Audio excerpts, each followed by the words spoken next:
Well, happy 4th of July, everyone. We're here to talk about the offensive fireworks on the Audible. Cecil Lammy and Sigmund Bloom with a discussion about the most high powered offenses in Bloom. We always look at things in a different way.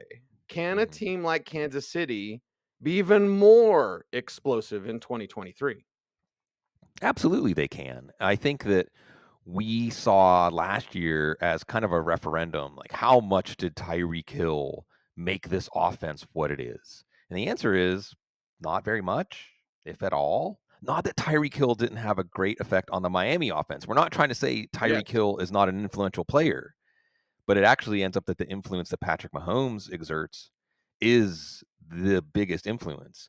And you Right. also have now this team with some wide receivers coming into their own, some ancillary tight ends coming into their own. And I think this is a team that continues to find new levels, even though we look for reasons that they won't. On the negative side, I guess we just have to watch Donovan Smith, their new left tackle. But see, would you say it's a relief that the money they gave to Jawan Taylor is to put him at right tackle, where all of his experiences and is will make him a net improvement for the line, where left tackle we weren't as sure? Yeah, that's for sure 1000%. And with those emerging wide receivers, I mean, pick your poison. Yeah, I'm so excited to talk about Rasheed Rice. right, I'm so excited to talk about the second year of Sky Moore. right, Second year is another show that we're going to be doing here on the Audible, but just consider this rookie, second year player, veterans, a guy like Kadarius Tony. right. Yes, all of this stuff equals the Chiefs could be better than they were last year. Yeah, and I think what it really causes us to focus in on is breaking ties in favor of these players. If you were breaking ties in favor of Kansas City running backs on the waiver wire last year, you could have ended up with Isaiah Pacheco and Jerick McKinnon, and you would have had Mhm. that league winner in McKinnon. So even as we watch, and some of this is skirting into preseason watch list territory. Check that out, everybody, where we get more in depth thoughts on this stuff. Even Deneric Prince, uh, adding some speed in the backfield, he's already making an impression. So it seems like this is an offense that you just need to give Patrick Mahomes bodies and he'll make a productive offense. But if some of those bodies start adding value on their own, now we're talking. Now we're talking, and the offseason news cycle has been all about Kadarius Tony. We know the physical talent, as I often say on the show, Bloom. Physical talent is easy to see, and it's windows. Yeah. Okay, Kadarius Tony is going to explode. Everybody. Now, maybe that's 4 weeks, maybe it's 2 weeks, maybe it's 12 weeks. Give me a number, and I'll just nod my head in agreement. And that's why these other players. It was almost unfair. I was on air during the draft when the Chiefs took Rasheed Rice, and I was like, "What are you doing, NFL?" You just, hey, Kansas City, here's another playmaker. There you go. So it's these other names. It's watching that second year potential breakout for Sky Moore, watching the development of Rasheed Rice. It's those names that are also very intriguing because, as we often say, Bloom, you just want your chips on these explosive offenses and don't think Kansas City is peaked. Yeah, that's, I think, the biggest takeaway from this episode, more than anything specific that we say or speculate about these offenses. Just know that these are the offenses that create overachievers.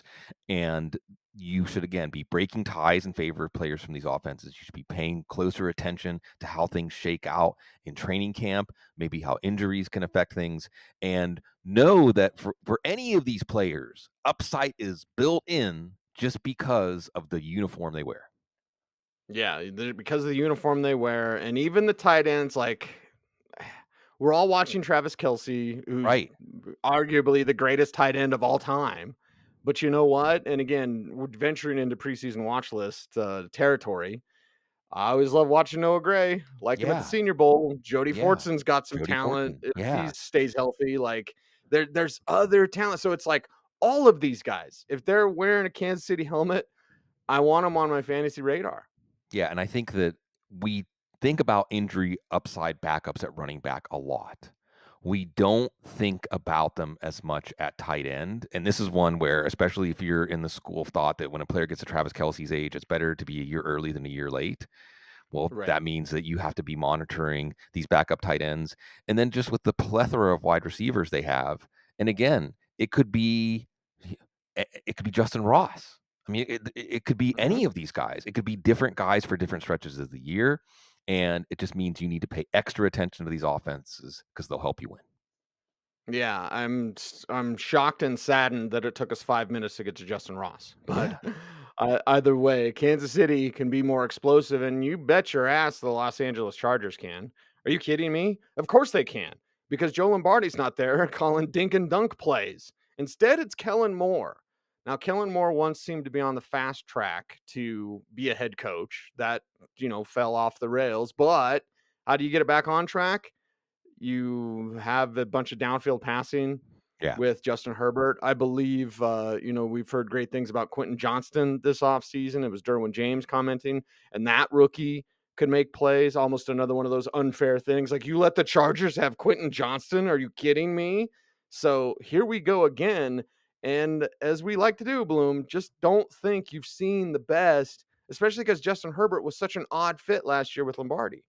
Yeah, and see, we could really do a Baltimore and Chargers take together here, right? Yes, Because for sure. you have 2 growth factors here.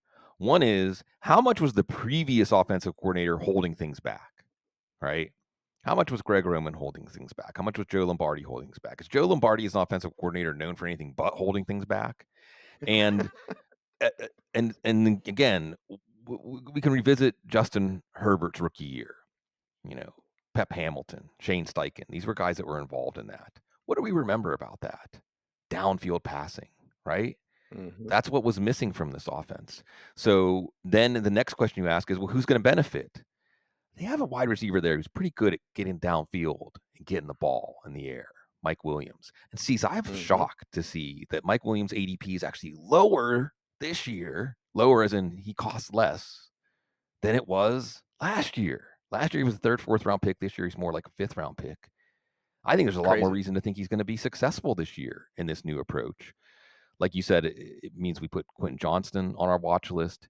It means that even somebody like Gerald Everett is more interesting, even if you don't like Keenan Allen. And I think we need to look at it like this. If Keenan Allen misses time this year, it's probably Quentin Johnston. I know Quentin Johnston's a big size speed guy, but actually I think at this point in his career development, he's more of a big slot than an outside receiver. Yes. And we can't Mhm. forget Josh Palmer, who had some moments last year and is still developing as a receiver. So, in addition to Justin Herbert, who was a top 3 pick at quarterback last year, more like a top 6 pick, but I don't think that's saying the fantasy football community doesn't have faith in him because who's going ahead of him? I mean, Lamar Jackson, okay, that makes sense. Justin Fields is going around, and that makes sense.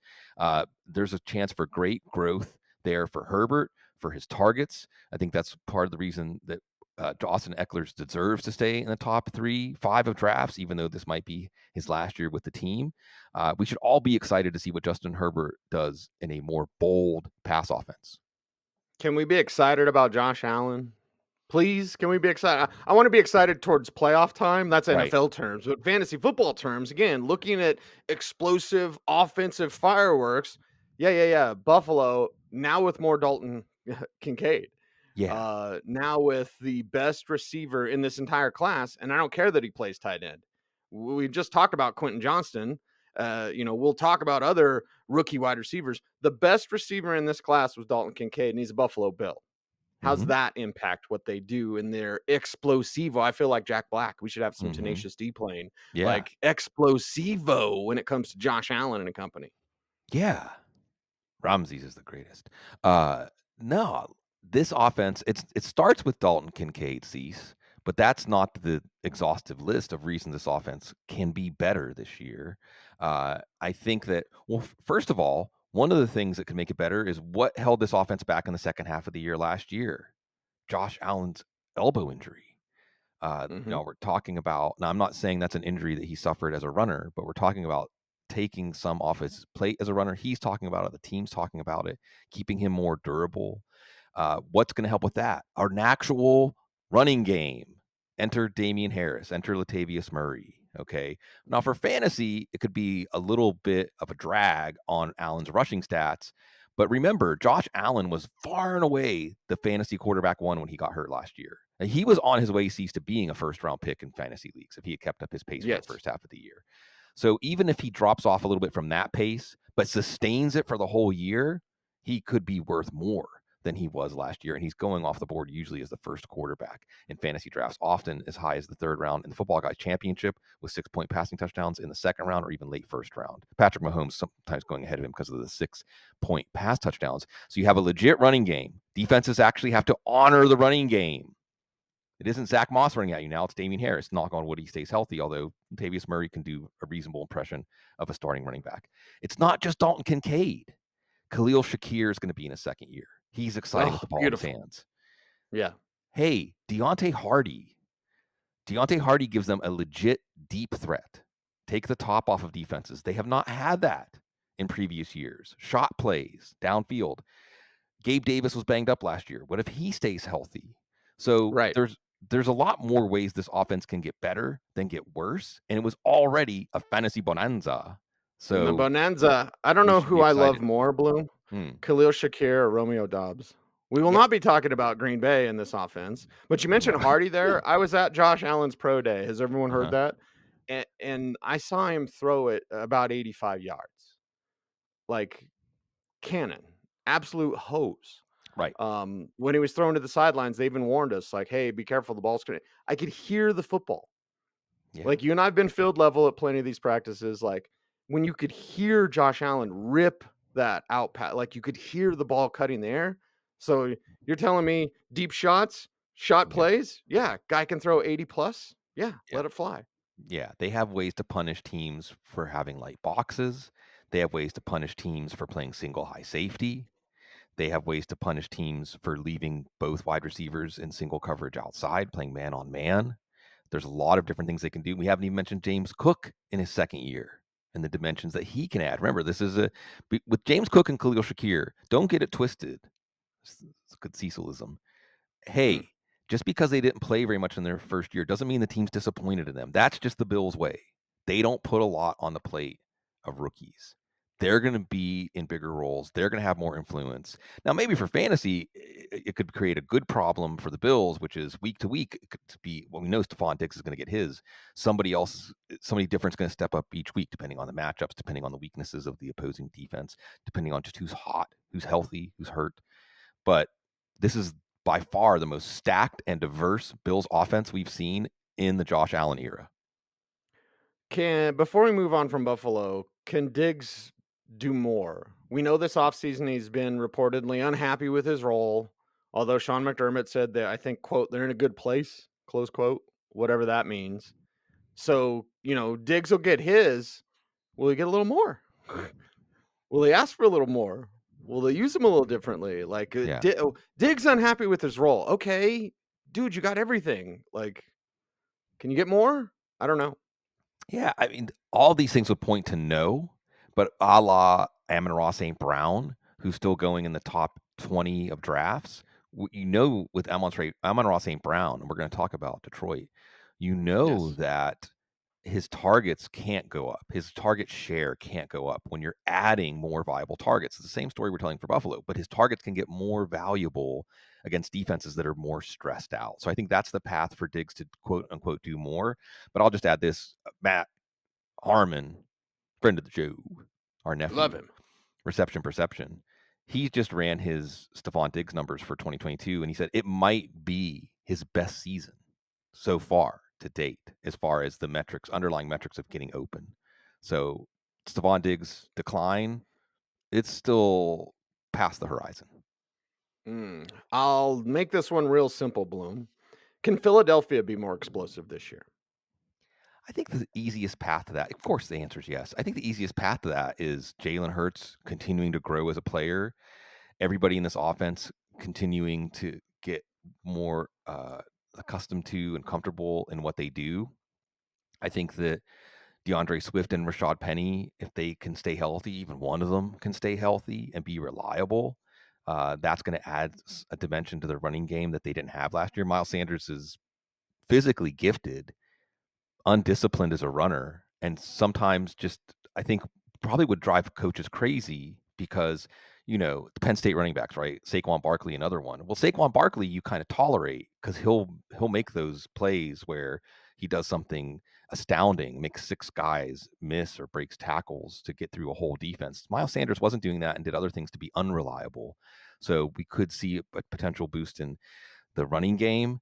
And I just think that you look at these targets, you look at these players, and this is an offense that is very tough to match up with. They're all young. Dallas Goddard, these guys are all getting into their peak years. Dallas Goddard, Devontae Smith, AJ Brown. I think absolutely this offense can get better. It might be tougher to get better statistically, but at the same time, who could have predicted what they did last year? That seemed outside of the range of possibilities. Right. We'll be watching with great interest. And Bloom, I didn't save this for the last. We've got some Mhm. auxiliary teams as well, Yeah. but if we talk about explosive fireworks for offense, I didn't do it on purpose, saving Detroit for last. And you couldn't even help yourself before we got to the line section to talk about Yeah. Amon-Ra St. Brown. But let's talk about that because the Sun God himself says he'll be used more downfield this year. In this offense, yes. Detroit chips, give them to me. Yeah. And we talked about this a lot last year around this time of year that Ben Johnson took over as the offensive coordinator for Anthony Lynn late in 2021. Amon-Ra St. Brown took off. Jared Mm. Goff started playing better. The offense started playing better. Then Ben Johnson got to install his offense in the offseason. Johnson himself and the players have echoed that now in year two, a second full offseason, now they can really start playing with the concepts. Everybody's fluent, right? So if they were already putting defenses in compromising positions last year with the personnel they had, remember they have a really good offensive line. That's square one. But now you're adding Jahmyr Gibbs, mismatch nightmare. Sam Laporta, mismatch nightmare. Jamison Williams, very few corners in the league can run with him. Upgrade at running back. I love Jamal Williams. David Montgomery has more wiggle. He's probably a little more powerful runner, at least can create more opportunities through and after contact. Even Jahmyr Gibbs as a runner. I How disappointing was DeAndre Swift? Cease. What percentage of DeAndre Swift's 3 years with the Lions was he operating at 100%, where you could see the full player that he is? But 1% of the Right, time? 10%, whatever. I mean, the Yeah. point is, like, if Jahmyr Gibbs can stay healthy, in addition to being a more explosive and versatile player than Swift, he can be more reliable and available. There's a lot of different ways that this offense can make things difficult for defenses. And it appears they have a bold offensive coordinator who's willing to put defenses on their heels and challenge them to match up with his personnel. And I think maybe the most exciting thing, Cease, is they had a plan and they executed the plan in the draft. So they took Sam Laporta over Michael Mayer. They took Jahmyr Gibbs at number 12. And I think that tells me they have a plan, and we should be excited to see it if we have some Lions on our fantasy team. And to quote Hans Gruber, don't alter the plan. Bloom, there's some auxiliary teams we got to Sure. bring up super quick at the end of the show just Yeah. to talk about, like, okay, we're talking offensive fireworks and why Seattle and others are on Sure. your list. Seattle leads this list because they add Jackson Smith and Jigba. They have Shane Waldron, who knows a lot about three wide receiver sets and how to put defenses on their heels with those. Let's throw San Francisco in there. Year two for Brock Purdy, or Trey Lance plays well enough to give them second thoughts about putting Purdy in. uh, that offense can take on new dimensions. And remember, can I also toss this out there? Seattle and San Francisco both get to play the Rams and Cardinals defenses twice. I mean, if you rank the defenses this year, Rams and Cardinals both are in the bottom five. Yeah. Real quick, I'll fire some of these last ones off. Miami, I think it already was an explosive offense. Could get even more explosive if Tagovailoa can stay healthy. Jets with Aaron Rodgers, but with Nathaniel Hackett, do they have to be a package deal? Really? Well, Aaron Rodgers is still better than what they had last year. That should be a net gain. Indianapolis. Now, year one for Jalen Hurts under Shane Steichen wasn't the big explosive year, but Anthony Richardson gives you some simpler things to work with that you don't necessarily have to scale up to. His arm strength, his athleticism. Cleveland, second year with Deshaun Watson. Got to mention that. I think it can't possibly be worse than it was last year, right? A lot of No, it talk looked that they're, terrible last year. yeah, there's talk they're gearing everything around him. And I think that there's there may be a sleeper offense that we're not even thinking of yet. This is why we love recording the preseason watch list because it gears us up. I think on this 4th of July, where we're talking fireworks, it's not just the fireworks that we anticipate, it's seeing on the horizon or hearing there's something to pay closer attention to, because there's always an offense or two that comes together, like Seattle last year, for instance. Maybe it is Green Bay. I'm not saying there's a 0% chance. Maybe Aaron Rodgers was holding back Green Bay the way that Russell Wilson was holding back Seattle. Just keep your mind open. Keep your mind open, and of course, keep the barbecue fired up. I don't know. Yeah. Whatever you're doing this 4th of July, make sure you have a safe and happy holiday and holiday weekend, and just have a bunch of fun. And everyone Yeah. appreciate you all. If you found value in this show, we appreciate you. Check out footballguys.com. You can subscribe to our website. It's flippin' awesome. And also, if you want to dip your toe with Football Guys, then subscribe to our free daily newsletter every day, even during the slow time. There is news in the NFL that you need to know. So hot and fresh to your inbox every morning with takes written by me, Sigmund Bloom, and Joe Bryant. It's a hell of a trio. So check it out. It's our Football Guys free daily newsletter. And make sure to help us grow the YouTube channel. Do all those YouTube things. Smash the freaking like button. Like, comment, share, subscribe, hit the notification bell so that you never miss a vid. He's Sigmund. I'm Cecil. We are the Audible, everyone. Again, have a safe and happy 4th of July. Stay tuned. And as always, please stay frosty.